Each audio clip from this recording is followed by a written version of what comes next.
Хәрбиләр өчен маскировкалау шелтәре үрүчеләр хәзер яңа һәм иркен урында эшләячәк. Изге күңелле шәһәрдәшләребез ярдәме белән тиз арада бүлмә табыла.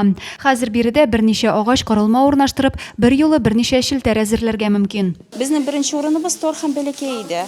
Хәзерге вакытта безгә шундый киң урын бирделәр. Без монда бөтенебез җыелышып, безнең фронттагы җегетләргә маскировочный сетлар ясыйбыз. Изге теләкләр теләп, аларны исән-сау әйләнеп кайтуын телибез. Волонтерлар төркемендә төрле яшьтәге төрле һөнәр ияләре җыелган. Булышырга килүчеләрнең саны көннән-көн арта. Һәрберсе мөмкин булганча ярдәм итәргә тырыша. Берәүләр тукма алып килә, икенчеләр тасма рәвешендә кисә, өченчеләре үрә бара. Игелекле гамәлгә Роза Зотова да бик теләп кушылган. Biz ярдәм итәсебез килә аларга, ничек булса да, үзебезнең менә шушы куллар белән, иманнар белән әйтә, шушы ниләрне бәйлибез инде. Хоть бәләкәй булса да ярдәмем була.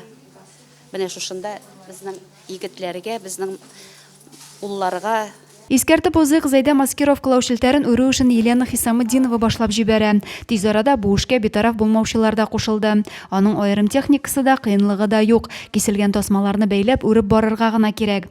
Әлеге шелтәрләр исә сугышчыларның хәрби техникасын каплау һәм үзләре яшеренер өчен кулланыла. Моңа кадәр Зәй кызлары сугышчыларга 6-9 метр үлчәмендә маскировкалау ятмәсе үрделәр. Шелтәр үрүдә теләге булган һәр кеше кушыла ала.